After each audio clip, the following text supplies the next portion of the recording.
Hello children, welcome again to the second session of English literature.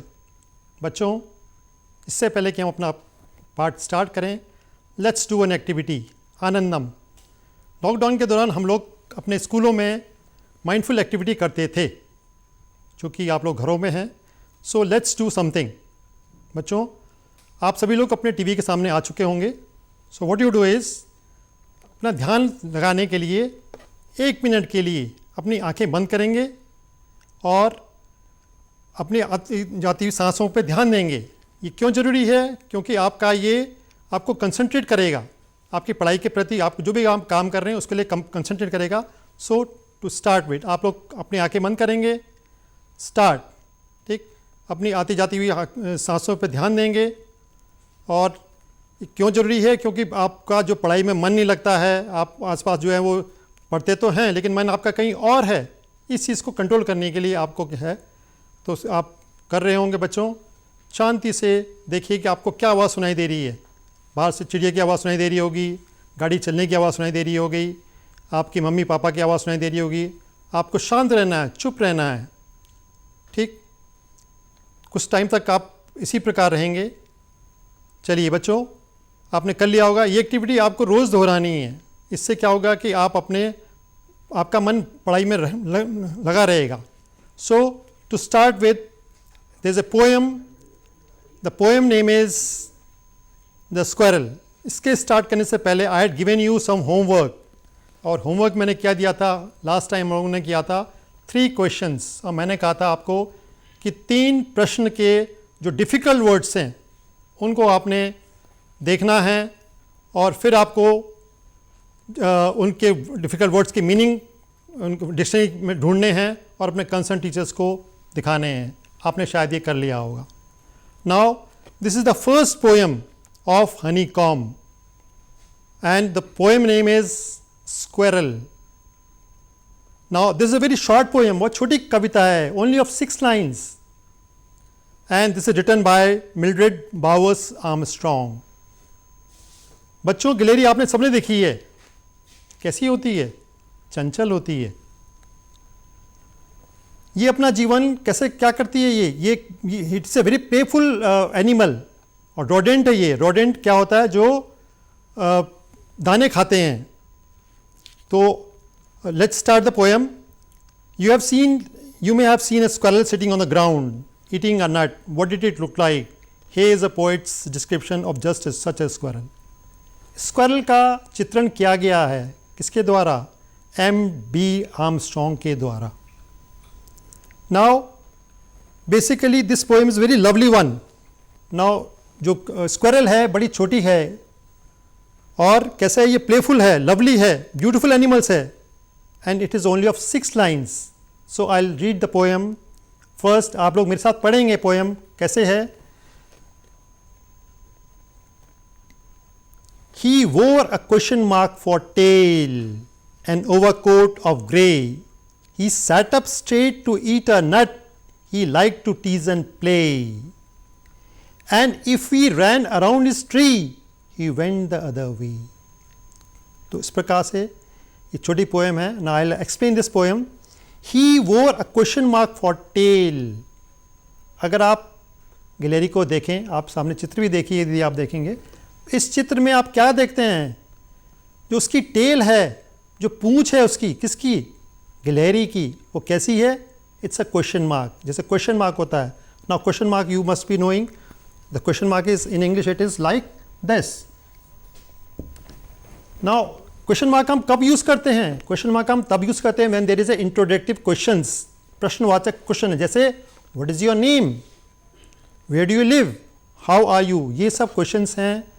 इसलिए कवि कल्पना करता है, कवि देखता है कि जो गिलहरी है उसकी पूंछ किस प्रकार की है. He wore a question mark for tails like a question mark. If you see the picture here and here also.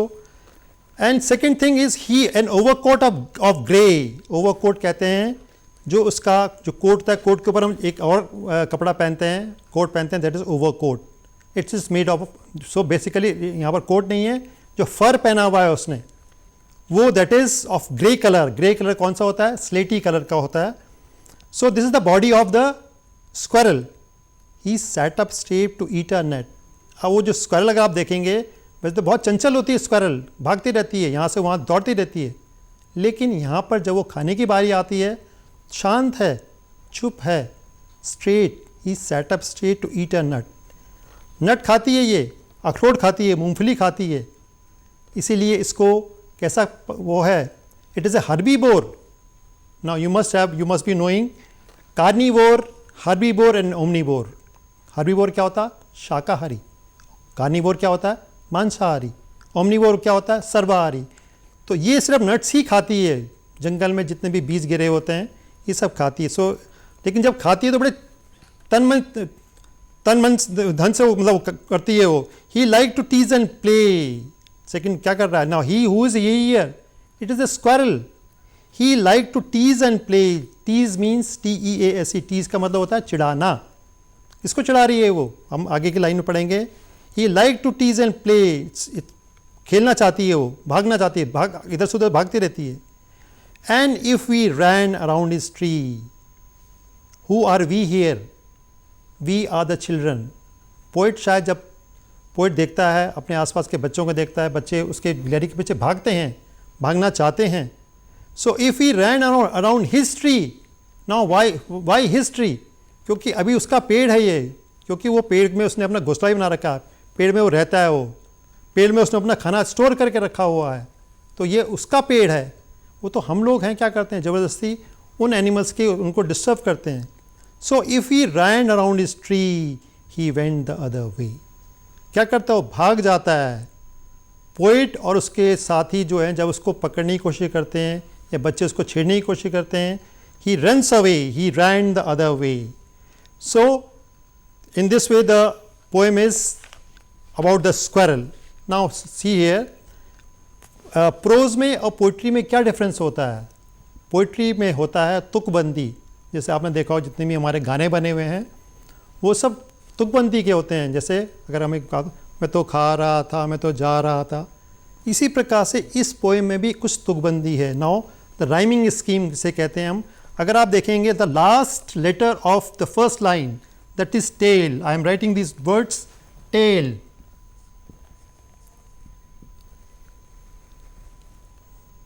Grey, nut, play, tree, way। Now आप देखेंगे इसको, टेल, अगर मैं कहूं कि टेल को मैं ए देता हूं, ग्रे को मैं B देता हूं, नट को C देता हूं, so tell and play, these are rhyming. So again here gray and play, then tree D and way is B. So A is rhyming with tree, no, gray is rhyming with play.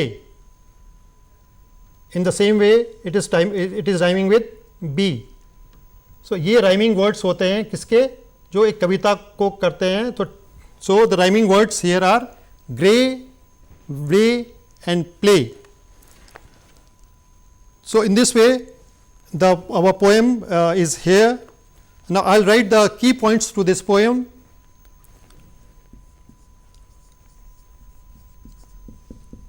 The key points, अगर हम summary करें कि इस poem की क्या summary बनती है, in a nutshell,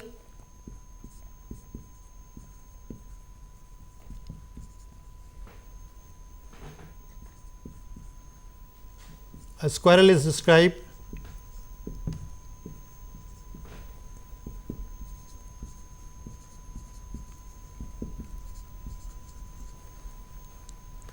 first, its tail compared to a question mark.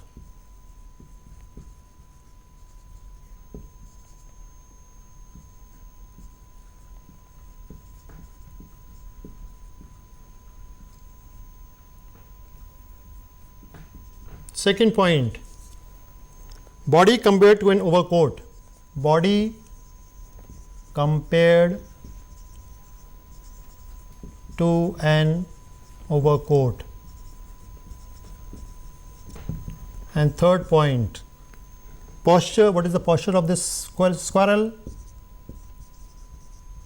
It is straight while eating nut.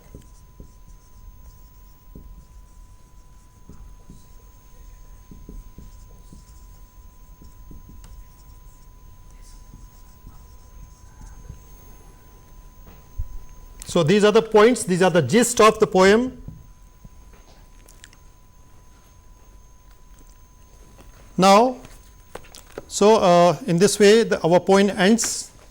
Now second poem of this today's topic is, it is The Rebel.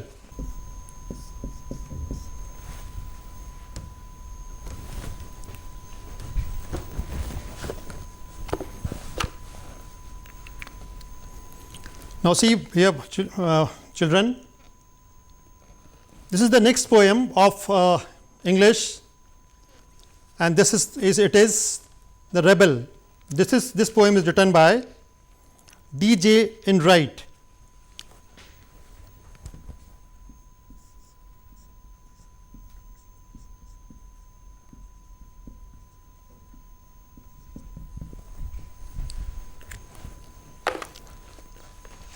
Now rebel कौन होते हैं? Rebel generally they are, Hindi में अगर हम उसका रूपांतरण करें तो बागी लोग, विरोधी, विद्रोही, हु रिवॉल्ट्स. देखो होता क्या है बच्चों, अगर हम आपको बोलें कि बच्चों चलो सब लोग लाइन में चलेंगे, तो कोई ना कोई आप में से ऐसे बच्चा होगा जो बोलेगा नहीं मैं लाइन से तोड़ के जाऊंगा. यदि बच्चों को कहा जाए चलो भाई हम डांस करेंगे, तो कोई बच्चे ऐसे बोलेगा कि नहीं मैं डांस नहीं करूंगा, मैं तो पढ़ाई करूंगा. इस सब को देखते हुए हम कह सकते हैं कि that boy, that student is not according to the whatever teacher is saying, so he will be called a rebel. So I will start the poem. Do you know anyone who always disagrees with you and your friend, or likes to do the opposite? What everyone thinks they should do. Think of a word to describe such a person. Discuss with your partner some of the things such a person generally does. Now rebel वह करना चाहता है जो दूसरों से अलग हो. वो अगर कोई बच्चा पढ़ाई करना चाहता तो वो पढ़ाई नहीं करना चाहता, सबसे वो अलग करना चाहता है. उसी प्रकार से अगर हम रेबल की बात करें, रेबल का करेक्ट डिस्क्राइब करें, a person who rises in opposition और armed resistance against an establishment और गवर्नमेंट लीडर और any authority. So basically poet क्या करना चाहता है, इसमें एम्फसाइज करना चाहते हैं कि individual importance of individual liberty. The first lines are, First, I will read the poem. आप भी मेरे साथ पढ़ेंगे पोएम को. When everybody has short hairs, the rebel lets his hair grow long. When everybody has long hair, the rebel cuts his hair short. When everybody talks during the lesson, the rebel doesn't say a word. When nobody talks during the lesson, the rebel creates a disturbance. When everybody wears a uniform, the rebel dresses in fantastic clothes. Then when everybody wears fantastic clothes, the rebel dresses soberly. In the company of dog lovers, the rebel expresses a preference of cats. In the preference of cat lovers, the rebel puts in a good words for dogs. When everybody is praising the sun, the rebel remarks on the need of rain. When everybody is greeting the sun, the rain, the rebel regrets. The rebel regrets the absence of sun. When everybody goes to the meeting, the rebel stays at home and reads a book. When everybody stays at home and reads a book, the rebel goes to the meeting. When everybody says yes please, the rebel says no thank you. When everybody says no thank you, the rebel says yes please. It is very good that we have rebels. You may not find it very good to be one. So now I'll explain the poem. When everybody has short hairs, now these are the stanzas. The rebel lets his hair grow. मैंने कहा कि जो बागी है, जो विद्रोही है, जो विरोधी है, समाज में सब तरह के लोग होते हैं, लेकिन कोई ना कोई ऐसा है जो समाज में नहीं उस अलग तरीके से चलता है वो. तो उसी प्रकार से जो the poet who has described this poem, and he says कि जब सब लोग अपने बाल छोटे करना चाहता है, when everybody has short hairs, the rebel lets his hair long. वो अपने बाल क्या करता है, बड़े करना चाहता है. क्यों? The rebel is not ready to do anything which everybody else is doing. जो सब लोग करते हैं वो अलग करना चाहता है कुछ, इसलिए वो क्या करता है, सब लोग कहते हैं भाई, टीचर कहता है बाल छोटे करो, वो कहता है नहीं मैं बाल बड़े करूँगा. लेकिन दूसरी क्षण when everybody has long hairs, the rebel cuts his hair short. अपने बाल जब सब लोग कहते हैं कि चलो भाई बाल बढ़ाते हैं, बाल बढ़ाओ, तो क्या कहता है rebel? He cuts his hair short. अपने बाल को कटवा देता है, छोटे कर देता है. When everybody talks during the lesson, जब क्लास में पढ़ाई हो रही होती है, लेसन चल रहा होता है, discussion is going on, the rebel doesn't say a word. जो रेबल है वो शांत रहता है, ही keeps quiet. Say a word means keep quite.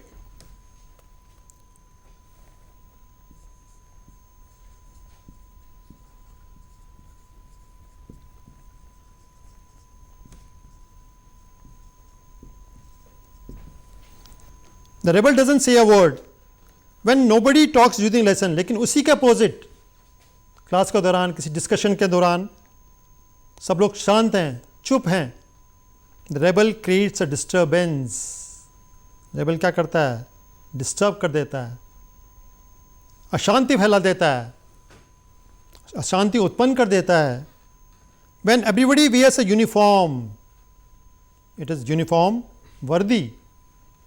जब सभी लोग यूनिफॉर्म पहनते हैं, the rebel dresses in fantastic clothes, रंग बिरंगे कपड़े पहनता है, आकर्षक कपड़े पहनता है. ठीक, क्योंकि वो अलग दिखना चाहता है, क्योंकि कुछ वो अलग करना चाहता है. When everybody wears fantastic clothes, the rebel dresses soberly. जब सभी लोग पार्टी मनाना चाहते हैं, पार्टी करना चाहते हैं, अच्छे अच्छे कपड़े पहने हुए हैं, रंग बिरंगे कपड़े पहने हुए हैं, लेकिन द रेबल ड्रेसेस सोबरली, सादे कपड़े पहनता है. कौन? It is a rebel.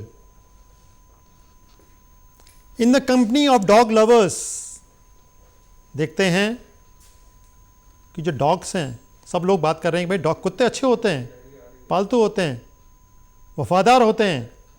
तो वो क्या कहता है, the rebel expresses a preference for cats. Rebel कहता है कि नहीं नहीं भाई डॉग्स अच्छे नहीं हैं, कैट्स आर बेटर. पसंद करता है, प्रेफरेंस पसंद करना, एक्सप्रेसेस व्यक्त करता है.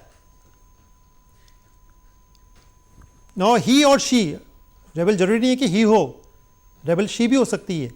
So he or she has to choose a path which nobody else is going on. अलग हटके कुछ करना चाहता है rebel. So in the company of dog lovers, the rebel expresses a preference for cats. In the company of cat lovers. लेकिन दूसरे क्षण यदि हम बात करें कैट की, सब लोग बात करें भाई कैट अच्छी है, घर में रहती है, शांत रहती है, लेकिन rebel क्या करता है? The rebel puts in good words for dogs. Good words, that means praises. These are the phrases, good words.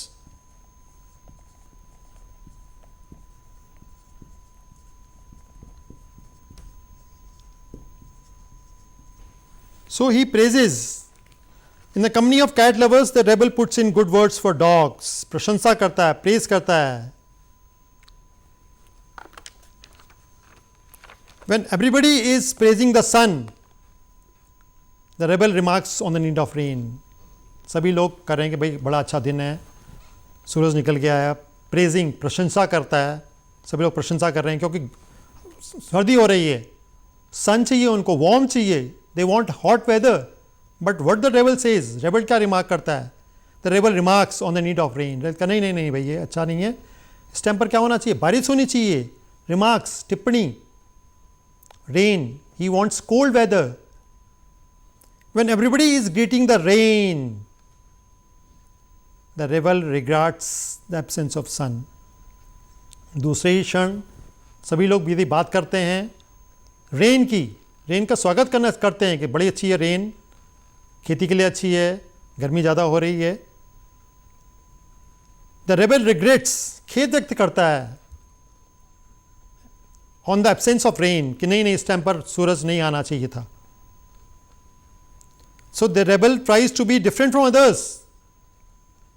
When everybody stays at home and reads a book, जब सब लोग घर पर, when everybody goes to the meeting, the rebel stays at home and reads a book. सभी लोग जब discussion कर रहे हैं, मीटिंग में जा रहे हैं, रेबल क्या करता है? The rebel stays at home and reads a book. वो घर में बैठ करके ठहरता है और चाहता है कि भाई मैं डिस्कशन में नहीं करूँगा, मैं घर में बैठ के किताब पढ़ लूँगा. When everybody stays at home and reads a book, the rebel goes to the meeting. लेकिन जब सब लोग कहते हैं चलो भाई आज बैठ करके पढ़ेंगे, कुछ सेल्फ स्टडी करेंगे, रेबल क्या कहता है? नहीं, चलो भाई मीटिंग करें. When everybody says yes please, सभी लोग किसी चीज़ के लिए सहमत हैं, सहमति स्वीकार करते हैं, धन्यवाद देते हैं, रेबल क्या कहता है? नो प्लीज, साफ साफ इनकार कर देता है. When everybody says no thank you, that means he is a direct refusal. सभी लोग कहते हैं कि नहीं नहीं ये अच्छा चीज़ नहीं है, ये इसमें हमारे हम इस पे सहमत नहीं हैं. What does the rebel do? The rebel says yes please, बड़े प्यार से कि नहीं नहीं मुझे पसंद है. He accepts with thanks.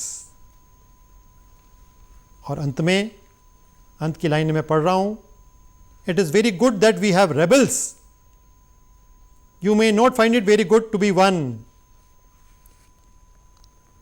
Now poet क्या कहना चाहता है कि इस सोसाइटी में रेबल्स की क्या आवश्यकता है? थोड़ी बहुत आवश्यकता है, यदि क्योंकि अपोजिशन ज़रूरी है. आपने देखा होगा जब कभी इलेक्शंस होते हैं पार्लियामेंट में, अपोजिशन इज़ देयर उनकी बात को काटने के लिए, क्योंकि तब इम्प्रूवमेंट, यदि मैं अपने आप में कहूँगा मैं बहुत अच्छा हूँ, दूसरा मुझे कहेगा कि नहीं नहीं कुछ आप में कमी है, तभी मेरे अंदर इम्प्रूवमेंट आएगी. So the poet, according to the poet, it is necessary to have rebels in the society, क्योंकि सोसाइटी तभी सुधरेगी, some improvement will be there. सो विरोधी होना बहुत ज़रूरी है, क्योंकि तब हम सभी सही और गलत में अंतर पता कर सकते हैं. कभी ये कहता है कि विरोधी होना अच्छा है, but we should not become a social rebel, because rebels are not liked by the society.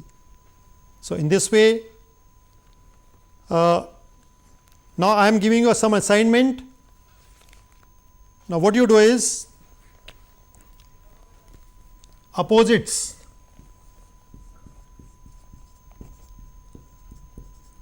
इसी कविता में कुछ मैं तुम्हें वर्ड्स दे रहा हूँ, उनके अपोजिट्स आपको इसी में मिल जाएंगे. The words are long, grow, quietness,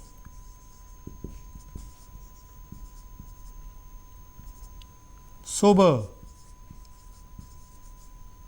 lost. So these are the words. इनके आपने अपोजिट्स ढूंढने हैं, आपको इसी कविता में मिल जाएंगे. So thank you for, keep yourself safe. अभी कोरोना के काल में अपने आप का संक्रमण भी समाप्त नहीं हुआ है. नाउ जो भी हमारा प्रोग्राम है ये ज्ञानदीप के उसमें चल रहा है, और अगर आप इसको कहीं मिस कर जाते हैं तो what you can do is you can see this Gyandeep programme in DD Uttarakhand YouTube channel. And फिर दोबारा मैं आपको कहना चाहता हूँ कि कीप योर सेल्फ सेफ. अपने घर से बाहर निकलें तो सैनिटाइज लेके चलें, 2 गज की दूरी रखें, use your mask. Okay, thank you. Keep your self See you in the next session. Thank you.